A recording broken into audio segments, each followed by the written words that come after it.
જો વિદ્યાર્થી મિત્રો ધોરણ 11 ચેપ્ટર નંબર 1 રસાયણ વિજ્ઞાનની પાયાની સંકલ્પનાઓમાં આપણે છેલ્લે લેક્ચર નંબર 8માં આપણા પેમ્પલેટનો પ્રશ્ન નંબર 35થી 38 ભણી ગયા હતા. આજે પ્રશ્ન નંબર 39થી આગળ વધીએ તો પ્રશ્ન નંબર 39 એ એકચ્યુઅલી MCQ અથવા SQમાં પૂછાય એવો પ્રશ્ન છે. એટલે એમાં કશું છે નહીં, આપણે એની પ્રેક્ટિસ જ કરવાની છે જુદા જુદા ઉદાહરણો લઈને. તો જોઈએ પ્રશ્નનું બંધારણ, પહેલાં પ્રશ્નનું વિધાન લખી અને સમજીએ અને પછી એના ઉદાહરણો લઈએ. તો પ્રશ્ન નંબર 39 છે, રાસાયણિક પ્રક્રિયા સમીકરણની સંતુલન વિધિ સમજાવો. રાસાયણિક પ્રક્રિયા સમીકરણની સંતુલન વિધિ સમજાવો.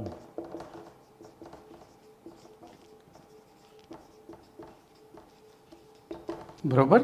તો જોજો, આપણને કોઈ પણ રાસાયણિક પ્રક્રિયા ધારો કે આપી છે, તો એ પ્રક્રિયા સમીકરણને સંતુલન કરવું પડે. હું ઉદાહરણ લઈને જ સમજાવીશ. PbS પ્લસ O2 gives, એક કામ કરો, થોડું અઘરું લો એટલે બધા નિયમો આવી જાય. બરાબર, આ તો સહેલું છે ઉદાહરણ. તો હું અહીંથી FeCrO4 પ્લસ નટુ કોથળી Na2CO3 પ્લસ O2 gives, જોજો, Na2CrO4 plus Fe2O3 plus CO2. આવું એક સમીકરણ છે અને સંતુલિત કરવાનું છે. હવે જોજો, એકચ્યુઅલી ચોપડીમાં એવું કીધું છે કે ટ્રાયલ એન્ડ એરર મેથડથી આપણે અહીંયા જુદા જુદા સહગુણકો મૂકવાના અને બેલેન્સ થાય ત્યાં સુધી પ્રયત્ન કરવાનો. એટલે કે પહેલી ભૂલો થશે. બેલેન્સ થાય ત્યાં સુધી પ્રયત્ન કરવાનો, એટલે કે જે તમે પ્રયત્ન કરે એમાં જ્યાં સુધી ભૂલ થાય ત્યાં સુધી નવો પ્રયત્ન કરી જવાનો છે. બરાબર. આમ રાસાયણિક પ્રક્રિયા સમીકરણ સંતુલન છે એ પ્રયત્ન અને ભૂલ અને પ્રયત્ન એવું પણ કહી શકાય. અને પ્રયત્ન અને ભૂલની પદ્ધતિથી પણ મેં એક પદ્ધતિ ડિરાઈવ કરી છે કે જેનાથી સહેલાઈથી આ સંતુલન થઈ જાય છે. તો એના માટે આપણને જે પ્રક્રિયા કે અથવા તો નિપજ બાજુ જે તત્વ સૌથી વધુ સંખ્યામાં હોય એનું સંતુલન સૌથી પહેલું કરવાનું. જોજો, પહેલો નિયમ, સૌથી વધુ હોય એનું સંતુલન સૌથી પહેલું. અને જે વાંઢો હોય એટલે કોઈની સાથે જોડાયેલો ના હોય, દાખલા તરીકે અહીંયા O2, તો ઓક્સિજનનું સંતુલન સૌથી છેલ્લે કરવાનું. આ બે જ નિયમો યાદ રાખવાના. સૌથી પહેલું કોનું કરવાનું? જેની સંખ્યા સૌથી વધારે હોય. અને સૌથી છેલ્લું કોનું કરવાનું? જે વાંઢો હોય એનું. બરાબર. તો વાંઢો છે એટલે અહીંયા ઓક્સિજનની સંખ્યાને તો ધ્યાનમાં લેવાની જ નહીં. હવે બોલો, કોની સંખ્યા વધારે છે? Feની વધારે છે કે Naની વધારે છે? તો Fe અહીંયા 1 છે, Na 2 છે, Na 2 છે, અહીંયા Fe 2 છે. ચલો, Naનું સંતુલન ઓલરેડી થઈ ગયેલું છે. આમ આપણે સૌથી પહેલું કોનું કરવું પડે? બોલો, સૌથી પ્રથમ જે તત્વની સંખ્યા પ્રક્રિયક અથવા નિપજ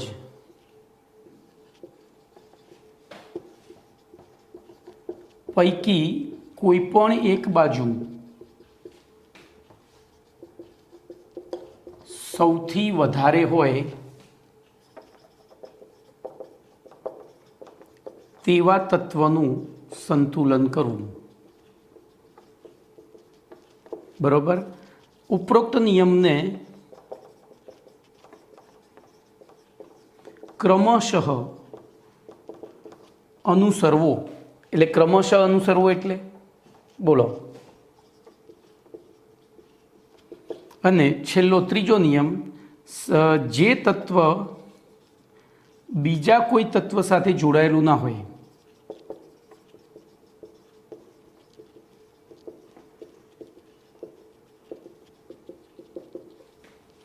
તેવા તત્વનું સંતુલન સૌથી છેલ્લે કરવું. બસ, આ મુખ્ય તો બે જ નિયમો. જોજો, સૌથી પ્રથમ જે તત્વની તત્વની સંખ્યા પ્રક્રિયક અથવા નિપજ બાજુ સૌથી વધુ હોય એનું સંતુલન કરવું, પછી એના બીજા નંબરનું, એના પછી ત્રીજા નંબરનું. એટલે આ વચ્ચેનો નિયમ છે, ઉપરોક્ત નિયમને ક્રમશઃ અનુસરવો. એટલે કે જ્યાં સુધી બધા તત્વોનું સંતુલન ના થાય ત્યાં સુધી આ નિયમને ક્રમશઃ અનુસરવો. અને સૌથી છેલ્લું કોનું કરવું? તો જે વાંઢો હોય, એટલે કે કોઈની સાથે જોડાયેલો ના હોય. તો આપણે અહીંયા ઓક્સિજનની સંખ્યા વધારે છે પણ એ વાંઢો છે, તો એનું સંતુલન છેલ્લે રાખીશું. હવે આપણી પાસે રહ્યા Fe, Na અને C. તો બોલો Feની સંખ્યા અહીંયા 1 છે, અહીંયા 2 છે, Naની 2 છે, બરાબર, એટલે તે ઓલરેડી સંતુલિત છે. કાર્બનની 1 છે, જો 2 જગ્યાએ, તો ઓલરેડી સંતુલિત છે. તો આપણે સૌથી પહેલું સંતુલન કોનું કરીશું? બોલો ધ્યાનથી જોજો. તો સૌથી પહેલું સંતુલન કોનું કરવું પડે? Feનું. બોલો અહીંયા Fe 1 છે, અહીંયા 2 છે, તો હું અહીંયા બગડો અહીંયા મૂકું. બોલો Feનું સંતુલન થયું, પણ Feનું સંતુલન થયું એની સાથે ક્રોમિયમનું સંતુલન ખોરવાયું. કોનું સંતુલન ખોરવાયું? ક્રોમિયમનું, કારણ કે ક્રોમિયમ 2 થયા, અહીંયા ક્રોમિયમ 1 હતું, તો પાછો અહીંયા બગડો મૂક્યો. ચલો, ક્રોમિયમનું સંતુલન કર્યું એટલે સોડિયમનું સંતુલન ખોરવાયું. બોલો અહીંયા સોડિયમ 4 છે, અહીંયા 2 હતા, તો પાછા અહીંયા 2 મૂક્યા. ચલો, સોડિયમનું સંતુલન કર્યું એટલે કાર્બનનું ખોરવાયું, તો કાર્બનનું સંતુલન કરવા માટે અહીંયા 2 મૂક્યા. બોલો કોનું સંતુલન થઈ ગયું? લાઇનસર જુઓ, ખબર પડી, એકદમ ઇઝી થઈ ગયું. આ ફરીથી સમજીએ, બરાબર, હું ભૂસી નાખું છું, ફરીથી સમજીએ. બોલો સૌથી પહેલું સંતુલન કોનું કરીશું અહીંયા? તો Fe, Cr, Na અને C 4 તત્વો છે, એમાં Feની સંખ્યા અહીંયા 1 છે, અહીંયા 2 છે. ચલો, Cr 1 તો સંતુલિત છે, Na 2 તો સંતુલિત છે, કાર્બન તો સંતુલિત છે. એટલે આપણી પાસે હવે એક જ એવું છે તત્વ જે અસંતુલિત છે. કયું? Fe. તો Feનું સંતુલન કરવા માટે અહીંયા 2 મૂક્યા. એ 2 મૂક્યા એટલે Feનું સંતુલન થઈ ગયું, પણ કોનું ખોરવાયું? Crનું. ઓનું જોવાનું નથી, ઓનું છેલ્લે જોવાનું. કેમ? તો અહીંયા એની સાથે કંઈ જોડાયેલું નથી, એટલે ઓ આપણે નહીં જોવાનું. બોલો Cr તો 2 થયા, તો એ Crને બેલેન્સ કરવા અહીંયા બગડો મૂકવો પડશે. એ બેલેન્સ કર્યા તો એને ખોરવાયા, કારણ કે એને 4 થયા, અહીંયા 2 છે, તો અહીંયા બગડો મૂક્યો. બોલો એ 2 બેલેન્સ કર્યા તો કાર્બન સંતુલન ખોરવાયું, તો એને બેલેન્સ કરવા અહીંયા 2 મૂક્યા. બોલો કોનું સંતુલન થઈ ગયું? તો Fe, Cr, Na અને Cનું થઈ ગયું. પતી ગયું. હવે O રહ્યા, તો O ગણો તો અહીંયા કેટલા થયા? 4 દુ 8 વત્તા તો 3 દુ 6 વત્તા 2, બરાબર. આ બાજુ તો 4 દુ 8 વત્તા 3 વત્તા 2 દુ 4, તો 8 ને 4 12 ને 3 15 થયા. આ બાજુ 8 ને 6 14 ને 2 16 થયા. બોલો શું થયું? તો એક બાજુ 16 થયા અને એક બાજુ 15 થયા. તો આપણે કાં તો આને વધારી શકીએ, કાં તો આને ઘટાડી શકીએ. હવે આને વધારવા હોય તો અહીંયા સહગુણક બદલવો પડે. જોજો, બુદ્ધિ ચલાવજો. અને એ સહગુણક બદલીએ તો કોનું સંતુલન ખોરવાઈ જાય? બોલો આ સહગુણક બદલવા જઈએ તો એનું Crનું બદલાય, અહીંયા Feનું બદલાય, અહીંયા કાર્બનનું બદલાય. તો એના કરતાં અહીંયા આપણે ઘટાડીએ તો કોઈનું સંતુલન ખોરવાશે નહીં. અને બોલો હું અહીંયા શું કરીશ? તો +½ કરી દઉં. એટલે બોલો હવે શું થઈ ગયું? આ 2 હતા એના શું થઈ ગયા? 1. તો 8 ને 6 14 ને 1 15 થઈ ગયા. અહીંયા 8 ને 3 11, 11 ને 4 15 થઈ ગયા. પણ સંતુલનમાં અપૂર્ણાંક સહગુણક ચાલે નહીં. કમ્પ્લેટ. તો આપણે શું કરીશું? આખી પ્રક્રિયાને 2 વડે ગુણી દઈશું. આ જે છેદ છે એના વડે ગુણીએ તો બોલો અહીંયા 4 થશે, અહીંયા 4 થશે, અહીંયા 1 થઈ જશે, એટલે લખવાની જરૂર નથી. અહીંયા 4 થશે, અહીંયા તો 2 થશે, અને અહીંયા પાછા 4 થશે. તો હવે ચેક કરી લો વારા ફરતી. ચલો, Fe 4 તો Fe 2 દુ 4, Cr 4 તો Cr 4, જુઓ. પછી O છેલ્લે રાખો. Na 4 દુ 8 તો Na 4 દુ 8, કાર્બન 4 તો કાર્બન 4. હવે ઓક્સિજન ગણી દો તો ચોખ્ખું 16, 4 તરી 12, 16 ને 12 28, 28 ને 2 30, તો ચોખ્ખું 16, 16 ને 6, 1 મિનિટ મારી, 16 ને 12 28, બરાબર. તો ચોખ્ખું 16, 16 ને 6 22, 22 ને 8 30. બોલો બેલેન્સ થઈ ગયું. તો આ એક સિમ્પલ મેથડ છે સંતુલનની, સમીકરણ સંતુલનની. તો તમારે એની અંદર જે પ્રશ્ન નંબર 39 આપ્યો છે હું વાંચી જાઉં. તો રાસાયણિક પ્રક્રિયામાં તત્વયુગ મિતિનો અભ્યાસ કરવા માટે દ્રવ્ય સંચયના નિયમનું પાલન થવું અતિ આવશ્યક છે. અને એ રીતે રાસાયણિક પ્રક્રિયામાં ભાગ લેતા પ્રક્રિયકોની એટલે કે તત્વોની સંખ્યા પ્રક્રિયકની બંને બાજુ એટલે કે પ્રક્રિયાની બંને બાજુ એટલે કે પ્રક્રિયક બાજુ અને નિપજ બાજુ સમાન બને તે રીતે દર્શાવેલા રાસાયણિક પ્રક્રિયા સમીકરણને સંતુલિત રાસાયણિક સમીકરણ કહે છે. દર્શાવેલા તો હવે આપેલા રાસાયણિક પ્રક્રિયા સમીકરણને સંતુલિત રાસાયણિક સમીકરણમાં રૂપાંતરિત કરવા માટે પ્રક્રિયકો અને નિપજોની સૂત્રોની આગળ યોગ્ય સંખ્યાત્મક સહગુણક મૂકી બંને બાજુ તેમની સંખ્યા સરખી કરવા માટે બરોબર સહગુણક મૂકી પ્રયત્ન અને ભૂલ દ્વારા આપેલી રાસાયણિક પ્રક્રિયાનું સંતુલન કરવામાં આવે છે. તો એ વાક્ય ગોખી મારવાનું છે. એ ગોખ્યું એના ઉપરથી કશું નહીં આવડે. આ જે મેં ઉદાહરણ લીધું છે એની ઉપરથી આવડશે. ચલો બીજું એક ઉદાહરણ લઈ લઉં એટલે આપણું આ કામ પૂરું થઈ જાય. તમને હોમવર્કમાં 12 આપ્યા છે આવા, તો એ 12માંથી મેં 10મું કરાવ્યું છે. હવે 11મું કરાવું. 11મું એટલા માટે કરાવું કે સહેલું નથી, એમાં પ્રયત્ન અને ભૂલનો ઉપયોગ કરવો પડશે. ચલો ધ્યાન અહીંયા રાખજો.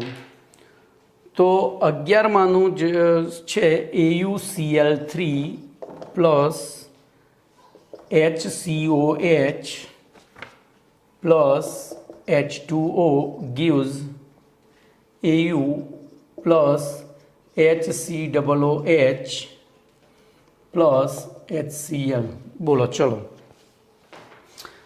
આમાં સૌથી પહેલું સંતુલન કોનું કરીશું? તો જો આમાં વાંઢો Au છે તો Auનું સૌથી છેલ્લું. આમાં પહેલું જે છેલ્લું કરવાનું છે શોધીએ અને સૌથી વધુ સંખ્યા કોની? ક્લોરીનની. તો બોલો ક્લોરીનનું સંતુલન કરવા માટે અહીંયા તગડો મૂકી દીધો. ચલો ઓકે. તો Au અને ક્લોરીનનું થઈ ગયું. હવે H ગણો. તો H 2 દુ 4, અહીંયા 2 3 ને 2 5 છે. પછી O ગણી લઈએ તો O અહીંયા એક જ છે. O એક જ છે, એક ને એક 2 છે, અહીંયા 2 છે. તો O તો બેલેન્સ જ છે. તો ખાલી H ડખે ચડાવે છે. બોલો શું કરીશું? તો અહીંયા હું હાફ કરું, એ હાફ કરું એટલે આ ડખે ચડે. ખબર પડી કેમ? તો O હવે કેટલા થઈ ગયા? 1 અને અડધો એટલે 1.5 થયા. અહીંયા 2 છે. ચલો હું અહીંયા હાફ કરું તો કોણ ડખે ચડે? જુઓ તમે, આમાં પ્રયત્ન જ કરવાનો છે, વારાફરતી પ્રયત્ન કરવાનો. તો અહીંયા હાફ કરું તો હાઇડ્રોજન 1 થઈ ગયો, પણ કાર્બન અડધો થયો ને ઓક્સિજન અડધો થયો. તો ટૂંકમાં બેમાંથી એક જગ્યાએ હાફ કરી શકાય એમ નથી. ખબર પડી કે નહીં? ધ્યાન અહીંયા રાખજો. ફરીથી જુઓ, સમજો તો જ આવડશે, બાકી નહીં આવડે. તો આપણે જોયું કે અહીંયા Au વાંઢો છે એટલે Auનું સંતુલન છેલ્લે કરીશું. સૌથી વધુ સંખ્યા Clની છે તો Cl અહીંયા 3 છે તો અહીંયા 3 મૂકી દીધા. હવે આપણી પાસે H4 છે એટલે Hનું સંતુલન અહીંયા આ બાજુ 2 છે, અહીંયા 5 છે નહીં. તો Hનું સંતુલન પહેલું કરવા જઈએ તો 2 ને 2 4, અહીંયા 5 છે. એટલે મારે શું કરવું પડે? બોલો શું કરવું પડે? તો અહીંયા હાફ મૂકવું. ચલો સરળતા ખાતર ત્યાં હાફ મૂકવું એટલે શું થઈ ગયું? તો આ 3 અને 2 અડધા અડધા થઈને 4 થઈ ગયા. ચલો હાઇડ્રોજન બેલેન્સ થઈ ગયા. હવે કોનો વારો આવ્યો? તો જેની સંખ્યા હાઇડ્રોજન પછી ઓછી તો ઓક્સિજનની છે. તો ઓક્સિજન અહીંયા 1 ને 1 2, તો અહીંયા શું થઈ ગયું? 2માંથી 1 જ થઈ ગયો, કારણ કે 2 ભાગ્યા અડધો છે. તો એ બેલેન્સ કરવા માટે બોલો અમારે અહીંયા હાફ મૂકવો પડે. અને એ હાફ કરું તો પાછું હાઇડ્રોજન ડખે ચડે છે. તો હાઇડ્રોજન ડખે ચડે છે. ખબર પડી કે નહીં? તો આવી પરિસ્થિતિમાં જો અપૂર્ણાંક આવે છે તો આપણે શું કરીશું? અહીંયા અપૂર્ણાંક આવે છે એટલે આખી પ્રક્રિયા ફરીથી સંતુલિત કરીશું. બોલો આખી પ્રક્રિયાને 2 વડે ગુણી દઈએ. એટલે આ પહેલાંને 2 વડે ગુણી દઈએ તો બોલો અહીંયા Cl કેટલા થઈ ગયા? 6 થઈ ગયા. Au 2 જ કરી દઈએ. પહેલાંને 2 વડે ગુણીએ, કારણ કે આપણે પ્રયત્ન કર્યો પણ એમાં સંતુલન નહોતું થતું અને અપૂર્ણાંક આવતું હતું તો 2 વડે ગુણ્યું. ચલો હવે Hનું ને એનું કરીએ તો અહીંયા H કેટલા થયા? 6 ને 4, 6 ને 2 8. બોલો અહીંયા કાર્બનની સંખ્યા ના બદલાવી જોઈએ, કારણ કે કાર્બન અહીંયા છે 1 એ તો સંતુલિત જ છે. ઓક્સિજન 1 ને 1 2 એ સંતુલિત છે. તો હાઇડ્રોજનની સંખ્યા બેલેન્સ કરવી છે. બોલો તો શું કરીશું? તો હાઇડ્રોજન 6 ને 2 8 થયા તો 2 અહીંયા રહેવા દો, અહીંયા તગડો મૂકી દો. શું થાય? તગડો મૂકી દઉં તો હાઇડ્રોજન બેલેન્સ થઈ ગયા. 3 દુ 6 ને 2 8, તો 6 ને 2 8.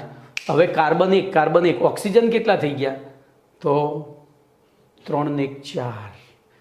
તો એવી પરિસ્થિતિમાં આપણે અહીંયા બગડો મૂકીએ. જો આ પ્રયત્ન અને ભૂલ, આ પ્રયત્ન અને ભૂલ દેખાય છે. કેટલા પ્રયત્નો કરવા પડે, એ બગડો મૂકીએ તો શું થાય, પાછી હાઇડ્રોજનની સંખ્યા બદલાઈ ગઈ એટલે આને કેન્સલ કરી દઈએ, કારણ કે હાઇડ્રોજનની બદલાઈ એટલે ફરીથી કરવું પડશે. તો એવી પરિસ્થિતિમાં હું અહીંયા બગડો મૂકું. ચલો, કારણ કે મારે કાર્બન 2 કરવા છે. હાઇડ્રોજન કેટલા થયા, હાઇડ્રોજન કેટલા થયા જુઓ તો 6 અને 4 10 થયા. તો અહીંયા 4 તો જતા રહ્યા, તો અહીંયા 3H2O મૂકું. તો 3H2O મૂકું એટલે હાઇડ્રોજન બેલેન્સ થઈ ગયા. 2 દુ 4, 4 ને 3 6, અરે 6 10 થઈ ગયા. અહીંયા 2 દુ 4, 4 ને 6 10 થઈ ગયા. ચલો, ગોલ્ડ સેટ થઈ ગયું. જો 1 બાય 1 ચેક કરીએ. ગોલ્ડ સેટ થઈ ગયું, ક્લોરિન સેટ થઈ ગયું, હાઇડ્રોજન સેટ થઈ ગયા. જોઈ લેજો.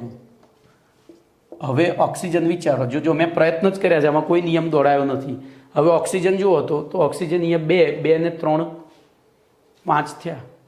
તો આ બાજુ 4 જ થયા છે ને, ધંધે લગાડે છે ને. તો આવી પરિસ્થિતિમાં આને પ્રયત્ન અને ભૂલ કહેવાય. બરોબર. તો જોઈએ હવે શું કરીશું, વિચારો થોડી વાર. તો બોલો, આપણે હવે આ અહીંયા જ ભૂલ પડે છે ટૂંકમાં. આ તો સેટ થઈ ગયું છે, તો અહીંયા બદલી જોઈએ. તો આપણે અહીંયા તગડો મૂકીએ તો એક વધારતા જવાનું. ચલો, અહીંયા તગડો મૂકીને ચેક કર્યું તો હાઇડ્રોજન જુઓ તો 3 દુ 6 ને 6 12. અહીંયા 6, તો આ 6 કરવા હોય તો મારે અહીંયા 3 મૂકવા પડે. 2 તરી 6. બોલો, હાઇડ્રોજન સેટ થઈ ગયા. હવે ઓક્સિજન જુઓ તો ઓક્સિજન કેટલા થયા, 3 અહીંયા ને 3 અહીંયા. ખબર પડી? 3 અહીંયા ને 3 અહીંયા 6 થયા. તો અહીંયા પણ 3 દુ 6 થઈ ગયા. બોલો, ઓક્સિજન એ સંતુલિત થઈ ગયા. બોલો, કાર્બન એ સંતુલિત થઈ ગયા, કારણ કે આ બાજુ 3, આ બાજુ 3. તો હવે હું આ ફરીથી શીખવાડીશ. આ આપણે પ્રયત્ન અને ભૂલ કર્યો, પણ આવી ભૂલ જો પ્રયત્ન અને ભૂલ કરીશું તો શું થશે, સમય એવો આવે કે આખું પેપર એક જ પ્રક્રિયામાં જતું રહે. તો ધ્યાન અહીંયા રાખજો. AuCl3 plus 3HCOH plus H2O, sorry 3 નહીં, gives Au પ્લસ HCOOH અને HCl. હવે આપણને પહેલા પ્રયત્ન અને ભૂલ દ્વારા ખબર પડી ગઈ હતી કે ભાઈ અહીંયા આપણી પ્રક્રિયાને શરૂઆતમાં 2 વડે ગુણવી પડતી હતી, કારણ કે અડધું આવતું હતું. તો અહીંયા 2 વડે ગુણી દીધા. ચલો, 2 વડે ગુણ્યા એટલે અહીંયા 6 વડે ગુણવા પડ્યા. Clનું બેલેન્સ કરવા અહીંયા 2 વડે ગુણવા પડ્યા. હવે ધ્યાન રાખજો, એક સહેજ બુદ્ધિ દોડાઈએ. અહીંયા ઓક્સિજન 2 ભાગમાં વહેંચાયેલો છે, અહીંયા ઓક્સિજન સાથે જ છે. એટલે અહીંયા જે સંખ્યા વડે ગુણવી પડશે એ જ સંખ્યા વડે અહીંયા ગુણવા પડે. તો પહેલાં 1 વડે ગુણીએ. તો 1 વડે તો છે જ, તો બેલેન્સ થતું નથી. હવે 2 વડે ગુણીએ. બોલો, શું બેલેન્સ થાય છે? આવી બુદ્ધિ દોડાઈ દેવાની. અહીંયા ઓક્સિજન એક જ અણુમાં છે 2, આમાં બંને અડધા અણુમાં. એના હાઇડ્રોજન એક જ અણુમાં છે, અહીંયા 2 અડધામાં છે. જો અહીંયા 2 હાઇડ્રોજન, અહીંયા 2 હાઇડ્રોજન, અને કાર્બન તો એક જ છે. એટલે જોજો, કાર્બનની સંખ્યા જેટલી છે એટલું અહીંયા બગડો મૂક્યો એટલે કાર્બન અહીંયા બગડો મૂકશો તો સેટ થઈ જશે. એની સાથે સાથે અહીંયા બગડો મૂકવો પડશે એટલે હાઇડ્રોજન સેટ થશે. તો 2 મૂકીને ચેક કરો. નથી થતું તો 3 મૂકીને તો આપણે કરી દીધું હાલ. તો આ બીજી મેથડ થઈ. ટૂંકમાં રાસાયણિક પ્રક્રિયા સમીકરણ સંતુલન કરવા માટેની કોઈ ચોક્કસ રીત નથી. એમાં તમે તમારી પોતાની બૌદ્ધિક રીત અપનાવી ટૂંકમાં જવાબ લાવી શકો છો. ઓકે, તો જો એક જ પ્રશ્ન હજુ 18 મિનિટ થઈ ગયો આપણી. તો એનું કારણ કે મારે તમને આ વ્યવસ્થિત સમજાવવો પડે. ચલો, પ્રશ્ન નંબર 40. ભાઈ, હોમવર્કમાં બધી કરીને આપવાની છે 1 થી ને 12. ચલો, પ્રશ્ન નંબર 40. સીમિત પ્રક્રિયક એટલે શું?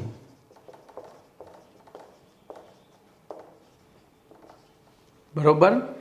સીમિતનો બીજો અર્થ થાય મર્યાદિત.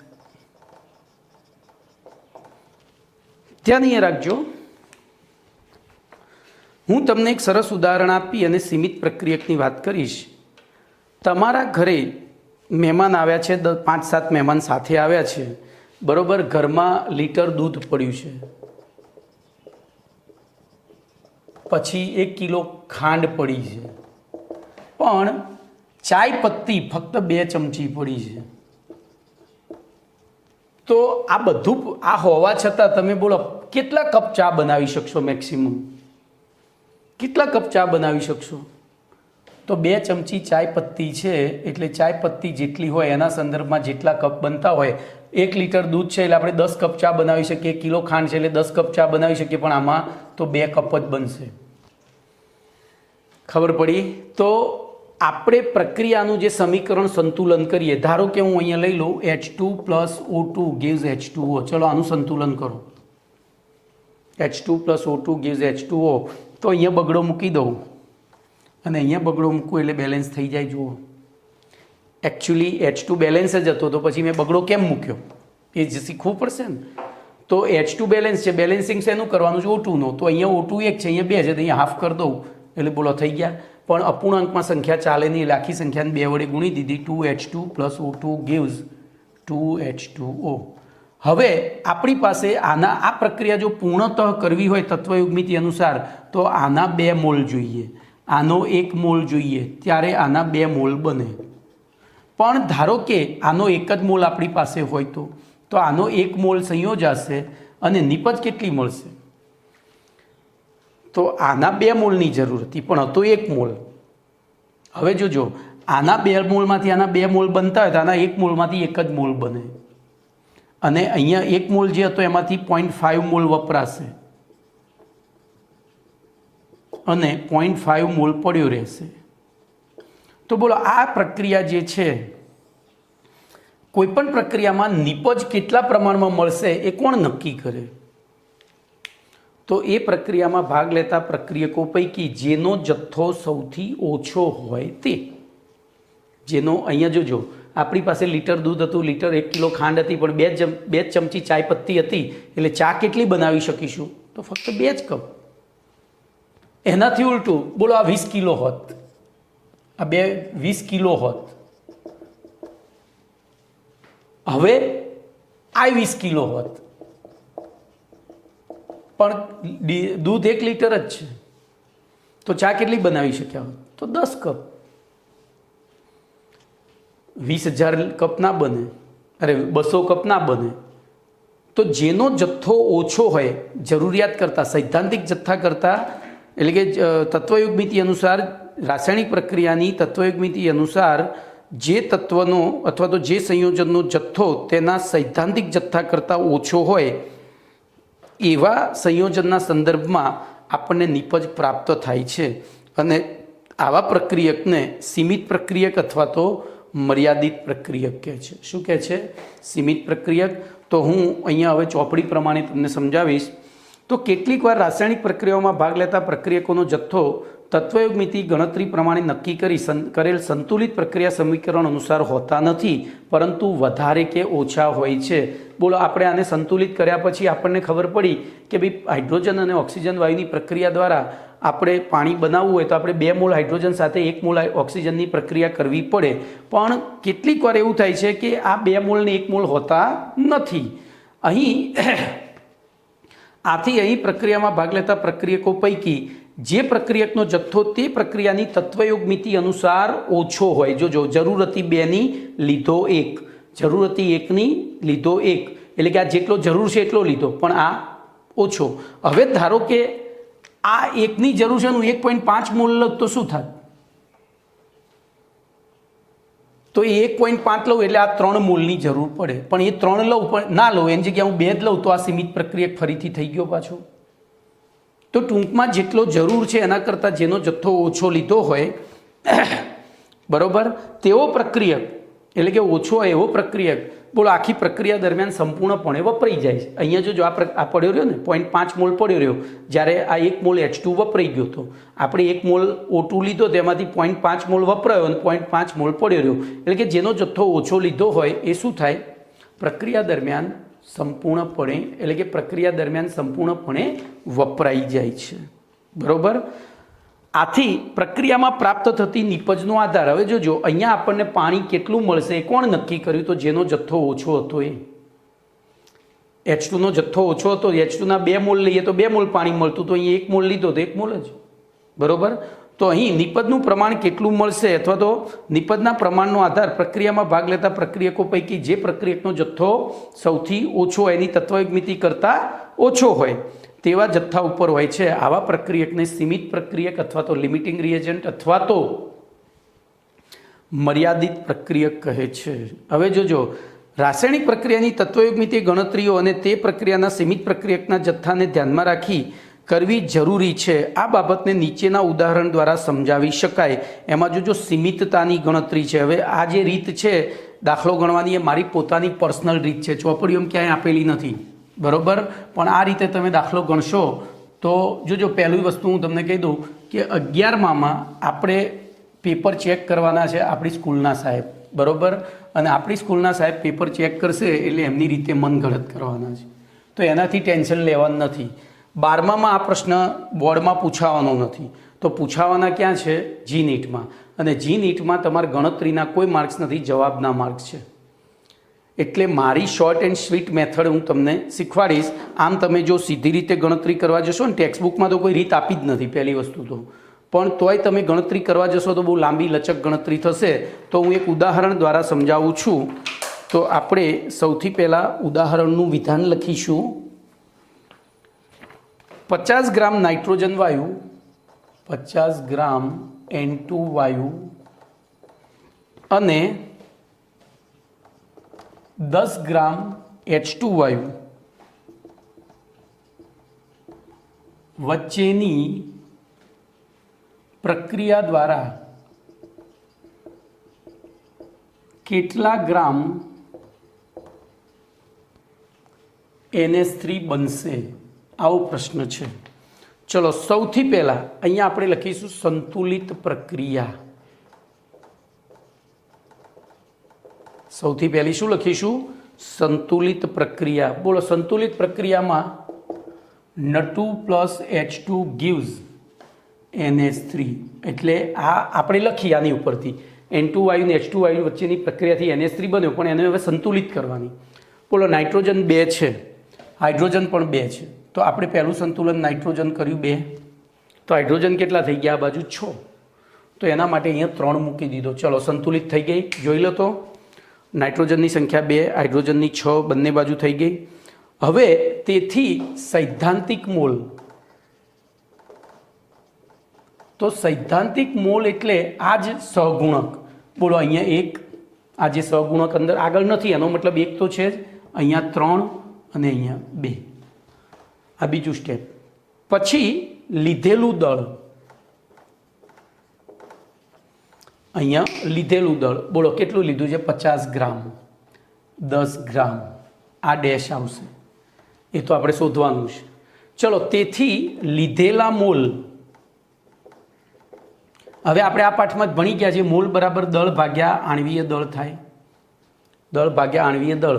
તો બોલો, અહીંયા હું 50 ભાગ્યા N2 નું આણ્વીય દળ 14 દુ 28 છે, 14 દુ 28 છે, તો એ જવાબ તમારો આવશે 1.79. ચલો, એવી રીતે 10 ભાગ્યા 2 છે હાઇડ્રોજનનું, તો 5 આવશે, અહીંયા ડેશ કમ્પ્લીટ.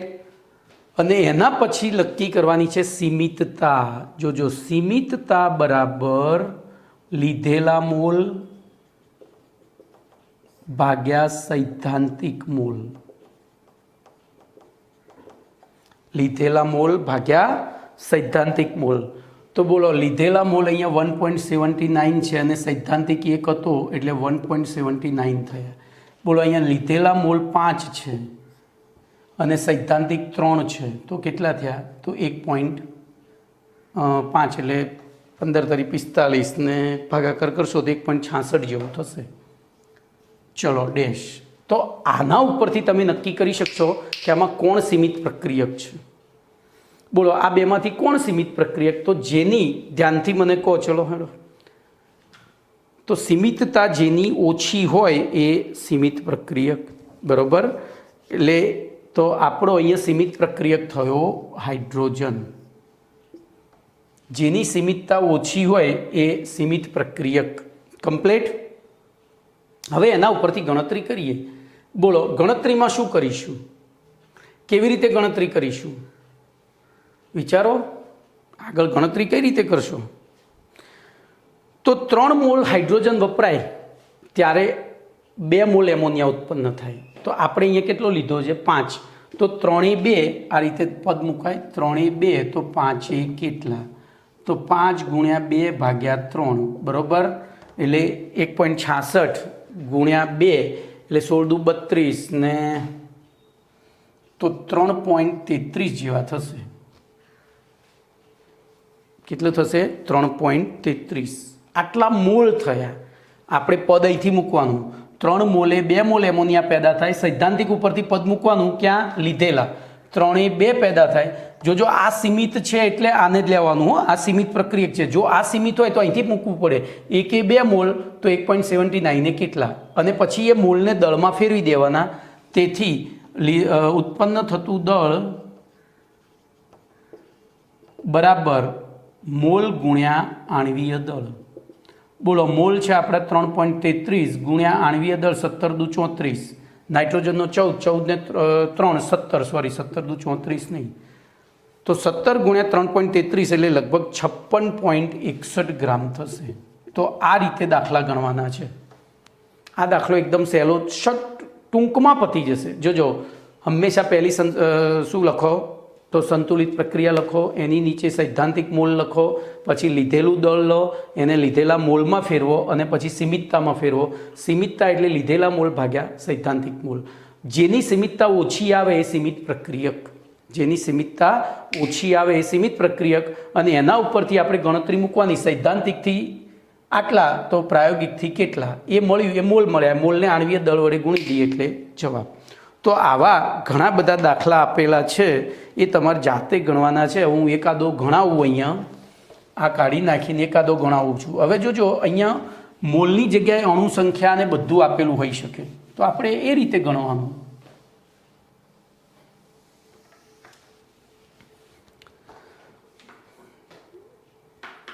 તો અહીંયા હું સીધી જ લખીશ. A plus B2 gives AB2.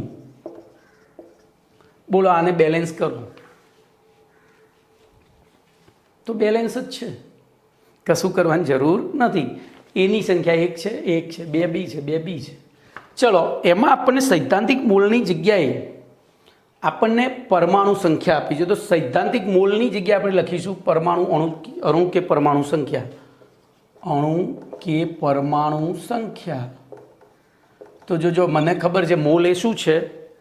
સંખ્યા જ છે. તો આપણે અહીંયા 1 1 લખી દેવાનું. બોલો, એનો એક પરમાણુ બીના એક અણુ સાથે સંયોજિત થાય એટલે AB2નો એક અણુ બને છે. ચલો, પછી આપણને એવું કીધું છે લીધેલું દળ છે એની જગ્યાએ શું લઈ લેવાનું? અણુ કે પરમાણુ સંખ્યા. બરોબર. બોલો, અહીંયા આપણને આ 100 કીધા છે.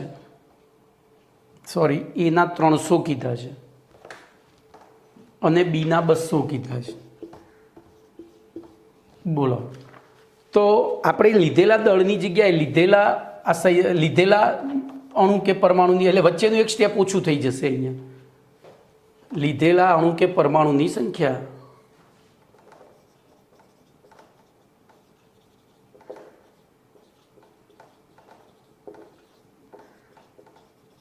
બરોબર. ચલો, એની ઉપરથી સીમિતતા શોધીએ. તો લીધેલા ભાગ્યા સૈદ્ધાંતિક કરી દેવાનું. લીધેલા ભાગ્યા સૈદ્ધાંતિક. તો બોલો, 300 ભાગ્યા 1 એટલે 300 થયા. 200 ભાગ્યા 1 એટલે 200 થયા. તો બોલો, સીમિત પ્રક્રિયક કયો થયો? સીમિત પ્રક્રિયક કયો થયો? પડી. સીમિત પ્રક્રિયક થયો B2. કમ્પ્લેટ. સોરી, B2 અહીંયા લખવાની ભૂલ છે. B2 બી પ્રક્રિયકની જગ્યાએ એટલે જવાબમાં ભૂલ છે. અને નિપજના કેટલા અણુ પ્રાપ્ત થશે? તો B2ના આધારે ગણતરી થાય.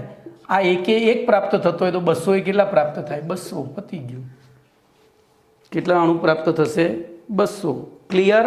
તો આવા દાખલા છે, તમારે બધા જ ગણવાના છે. ચલો, એના પછી તો અહીંયા આપણો પ્રશ્ન નંબર 40 પણ પૂરો થયો. ભાઈ અહીંયા જુઓ, તમને 10થી 10મો મેં ગણાવી દીધો. 15 સુધી ટોટલ દાખલા છે. તો એ ગણજો, નહીં આવડે તો હું ગણાવીશ. એનું ટેન્શન ના લેશો, પણ પહેલાં સ્વપ્રયત્ન કરો, બરાબર? હું લાઈવ લેક્ચરમાં તમે મને કહેજો એટલે સમજાવી દઈશ. ચલો, એના પછી 41મો પ્રશ્ન છે, દ્રાવણોમાં થતી પ્રક્રિયાની તત્વયોગ મિતિ. જો દ્રાવણોમાં થતી પ્રક્રિયાની તત્વયોગ મિતિ સમજવા માટે પહેલો હું ટાઇટલ લખી દઉં, પછી આગળ વધીએ. તો 41મો પ્રશ્ન છે, દ્રાવણોમાં થતી પ્રક્રિયાઓની તત્વયોગ મિતિ આપણે આ સમજાવવાની છે. ધ્યાન અહીંયા રાખજો, દૂધ આપણે ચા બનાવવાની કોઈ પણ પ્રક્રિયા જોજો દ્રવ્યની વાયુ અવસ્થામાં થાય, કોઈ પણ પ્રક્રિયા, કારણ કે પ્રક્રિયા એટલે ઇલેક્ટ્રોનના આદાન પ્રદાનની ઘટના, અને ઇલેક્ટ્રોનના આદાન પ્રદાનમાં આપણે ઇલેક્ટ્રોન પ્રાપ્તિની એન્થાલ્પી અને આયનીકરણ એન્થાલ્પી બંનેની વ્યાખ્યા ભણી ગયા છે. બંનેમાં વાયુરૂપ આવે. કેમ? તો વાયુરૂપ ના હોય ત્યાં સુધી પરમાણુ મુક્ત ના હોય, પરમાણુ મુક્ત ના હોય ત્યાં સુધી ઇલેક્ટ્રોનની આપલે ના કરે. તો હંમેશા રાસાયણિક પ્રક્રિયા એની વાયુ અવસ્થામાં થાય. પણ હવે વાયુ અવસ્થા, ધારો કે લાકડું, તો લાકડું વાયુ અવસ્થા નથી, પણ એ સળગે છે. એ સળગવાની પ્રક્રિયામાં જોજો એ વાયુ સ્વરૂપ ધારણ કરે. તમે દિવાસળી પણ સળગાવશો ને તો એમાં લાકડું નથી સળગતું, ધ્યાનથી જોજો, લાકડું નથી સળગતું. આપણે એક દિવાસળીની આકૃતિ દોરીએ અહીંયા સળગતી દિવાસળીની, તો દાખલા તરીકે આ રીતે જોતો હોય ને તો એ આટલો ભાગ તો કાળો જ હશે, આ બધો કાળો હશે. તો સળગે છે શું? તો સળગે છે એ લાકડું ગરમ થવાથી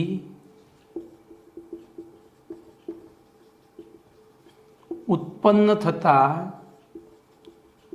વાયુઓ સળગે છે. તમે દિવાસળીનું ટોપકું છે ને, એ ટોપકું જો ઉપર ફોસ્ફરસનું પડ લગાવેલું હોય, એ ફોસ્ફરસ એ ઘર્ષણથી સરળતાથી વાયુમાં રૂપાંતરિત થાય ને સળગવા લાગે. પછી એ સળગી રહે એટલે લાકડાની શરૂઆત થાય. એ લાકડું જેટલું ગરમ થાય એટલું જ અહીંયા વાયુ ઉત્પન્ન થાય ને સળગતું રહે. એટલે જોજો, ચોમાસાની ઋતુમાં દિવાસળી સરળતાથી સળગતી નથી, કારણ કે ચોમાસામાં ભેજ લાગવાથી લાકડું સરળતાથી વાયુમાં રૂપાંતરિત થતું નથી. તો આ વસ્તુ ખાસ યાદ રાખજો, કોઈ પણ રાસાયણિક પ્રક્રિયા દ્રવ્યની વાયુ અવસ્થામાં થાય. હવે જે પદાર્થોનું આવી રીતે ગરમ થઈ અને એમ કે ગલનબિંદુ નીચા હોય એ પદાર્થો ચલો ગરમ થઈને વાયુમાં રૂપાંતરિત થઈને પ્રક્રિયા દર્શાવશે. પણ જેના ગલનબિંદુ ઊંચા છે, જેના ગલનબિંદુ ઊંચા છે, જે સહેલાઈથી ઓગળી નથી, એટલે કે ગલન નથી પામતા, તો એવી પરિસ્થિતિમાં આપણે એના દ્રાવણો બનાવીએ છીએ. અને દ્રાવણો કેમ બનાવીએ છીએ તેનું કારણ છે વોન્ટોફ અને ફેફર નામના વૈજ્ઞાનિકનો અભ્યાસ. એને હું સમજાવી દઉં, ધ્યાન અહીં રાખજો. હું એક પાત્રમાં ખાંડ લઈ લઉં, ખાંડની ઢગલી કરી છે મેં, બીજા પાત્રમાં પાણી ભર્યું છે આટલે સુધી, અને ત્રીજા પાત્રમાં બેનો સરવાળો છે, ત્રીજા પાત્રમાં બંનેનો સરવાળો છે, એટલે કે ખાંડ પ્લસ પાણીનું મિશ્રણ છે. બરોબર? ચલો ધ્યાનથી વિચારજો. મારે આ પાત્રમાંથી ખાંડનો સ્વાદ લેવો છે, મારે ચમચી કઈ જગ્યાએ રાખવી પડશે? ધારો કે આ ચમચી છે, બરોબર? તો એ, બી અને સી આ ત્રણમાંથી કઈ ચમચી મને ખાંડનો સ્વાદ અપાવશે? બરોબર? તો તમારો જવાબ હશે સી ચમચી. ચલો, મારે અહીંયા પાણીનો સ્વાદ લેવો છે. એ, બી અને સી આ ત્રણ ચમચીઓ છે. બોલો, આમાંથી કઈ ચમચી મને પાણીનો સ્વાદ અપાવશે? તો 3 એ 3. ધ્યાનથી. ચલો, અહીંયા ત્રીજા પાત્રમાં 3 ચમચી છે, એ, બી અને સી. બોલો, મારે અહીંયા પાણીનો સ્વાદ લેવો છે, કઈ જગ્યાએ મને સ્વાદ મળશે? તો એ, બી અને સી 3 ચમચી આપશે. ખાંડનો સ્વાદ લેવો છે તો પણ 3 3 આપશે.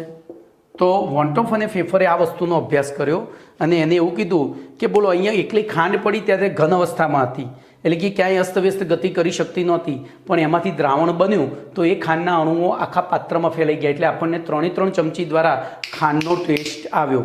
એટલે કે દ્રાવણમાં દ્રાવ્ય પદાર્થ વાયુના અણુની જેમ વર્તે છે. વોન્ટોફ અને ફેફરે શું કહ્યું હતું? દ્રાવણમાં દ્રાવ્યના અણુઓ વાયુના અણુની જેમ વર્તે છે. અને એના કારણે જોજો, આપણે જે પદાર્થોનું ગલનબિંદુ ઊંચું છે એમની રાસાયણિક પ્રક્રિયાઓ કરવી હોય તો શેનો ઉપયોગ કરીએ છીએ? દ્રાવણોનો.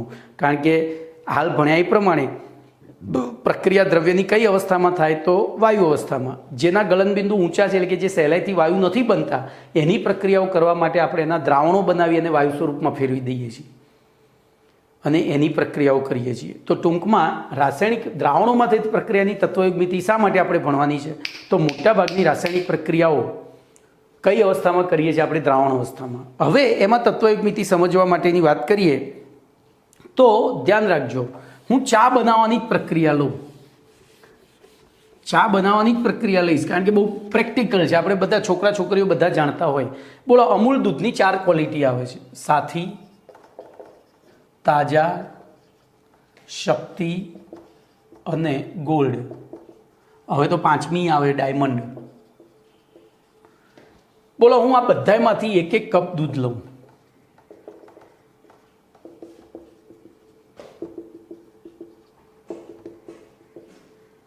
બરોબર, એની અંદર 50 ml પાણી નાખી દઉં, પછી 1 ચમચી ખાંડ નાખું, બધામાં એક સરખું, 1 ચમચી ચાય પત્તી નાખું અને ચા બનાવું.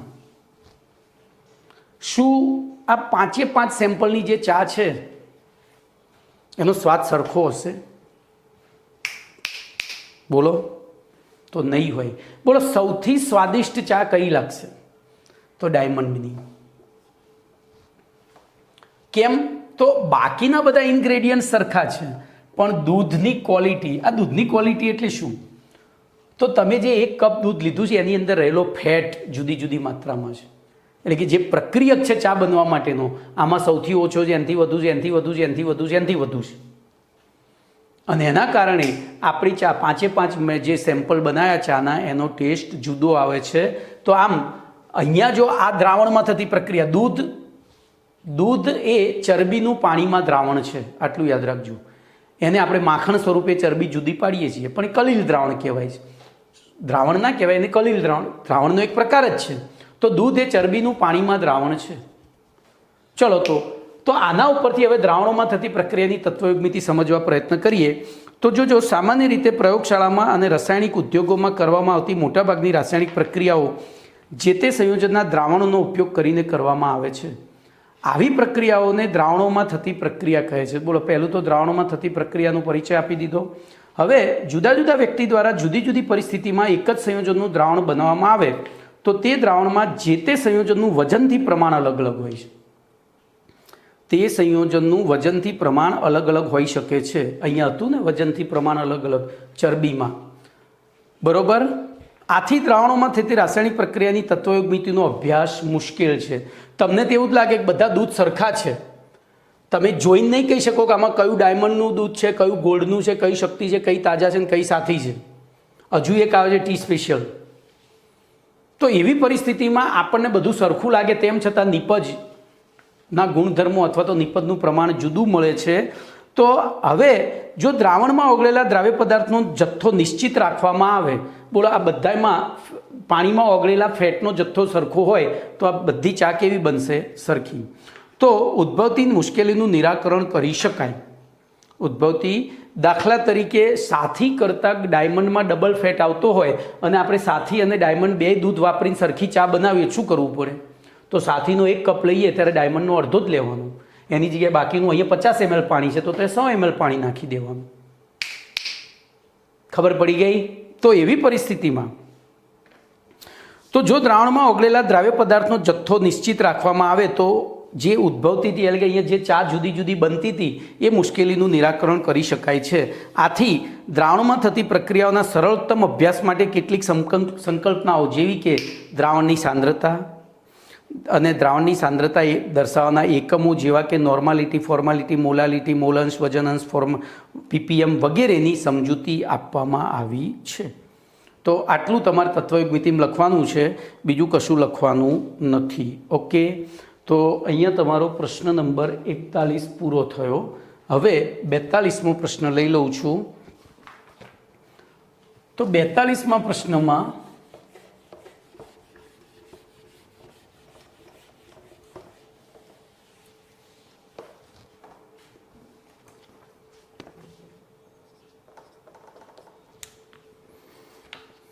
દ્રાવણ, દ્રાવક દ્રાવ્ય અને દ્રાવણની સાંદ્રતા ની વ્યાખ્યા આપી તેને દર્શાવવાના એકમો જણાવો. આવો પ્રશ્ન છે. તો ધ્યાન અહીંયા રાખજો. દ્રાવણમાં આપણે એવું લખી શકીએ બે કે તેથી વધુ પદાર્થના સમાંગ મિશ્રણને. ધ્યાન અહીંયા રાખો. સીધી જ વ્યાખ્યા યાદ જ રાખવાની છે. દ્રાવણો તો બે કે તેથી વધુ પદાર્થોના સમાંગ મિશ્રણને દ્રાવણ કહે છે. ટૂંકમાં દ્રાવણ બે કે તેથી વધુ સભ્યોનો પરિવાર છે. દ્રાવણ બે કે તેથી વધુ સભ્યોનો પરિવાર છે. તો હવે એક જ પરિવારમાં બેથી વધુ સભ્યો હોય તેમના નામકરણ કરવા પડે તો અહીંયા પહેલું નામકરણ દ્રાવક તરીકે કર્યું છે, બીજું દ્રાવ્ય તરીકે કર્યું છે. તો દ્રાવણમાં જે પદાર્થનો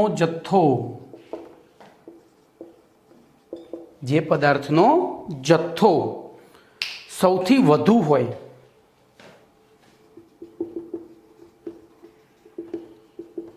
તેવા પદાર્થને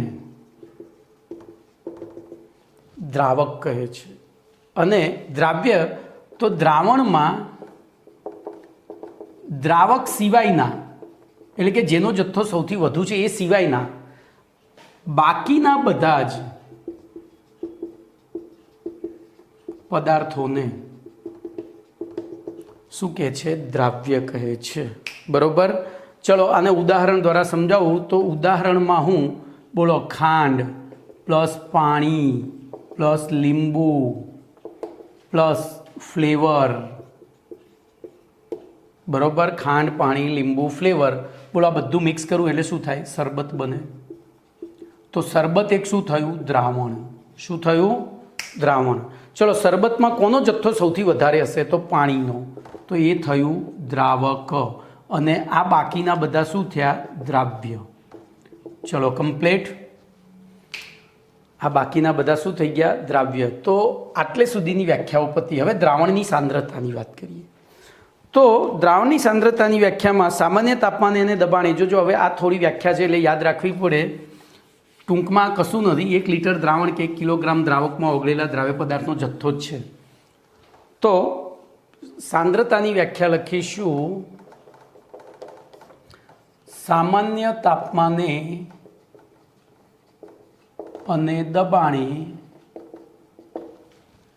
1 લિટર દ્રાવણમાં અથવા જોજો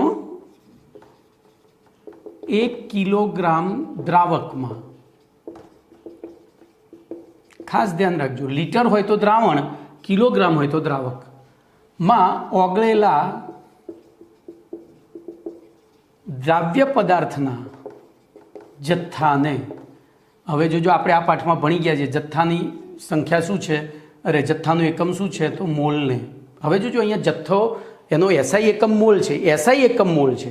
એ સિવાય એનો જથ્થો દર્શાવવા બીજા ઘણા એકમો આપણે વાપરીએ છીએ અને એના કારણે સાંદ્રતાની જુદા જુદા એકમોમાં રજૂ કરી શકાય છે.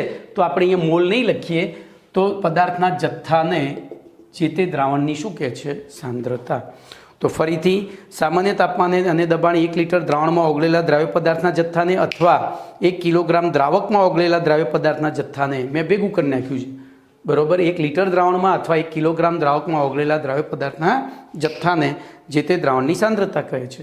આ સાંદ્રતા દર્શાવવાના કુલ 14 એકમો છે. Normality, molarity, molality, formality, percent weight by weight, percent weight by volume, percent volume by volume, પછી મોલ અંશ, પછી PPM weight by weight, PPM weight by volume, PPM અહીંયા એમ હો ભાઈ, વોલ્યુમ બાય વોલ્યુમ. બરાબર. હજુ એકાદ બે રહી ગયા હશે, એ બધા ભણવામાં આવી જશે. મોલ અંશ આવી ગયો, વજન અંશ આવી ગયો. તો 11 કે 14 એકમો થાય. ગણીએ કેટલા થાય? 1 2 3 4 5 6 7 8 9 10 ને 11. બરાબર 11 થાય. બરાબર. તો 11 એકમો છે જે આપણે અત્યારે ભણવાના છે. આમાંથી અત્યારે કેટલાક ને કેટલાક 12મામાં, એટલે આના જ વસ્તુ પાછી 12મામાં રિપીટ થશે. બોલો ઓકે. તો અહીંયા સુધી રાખીએ છીએ. ઓકે.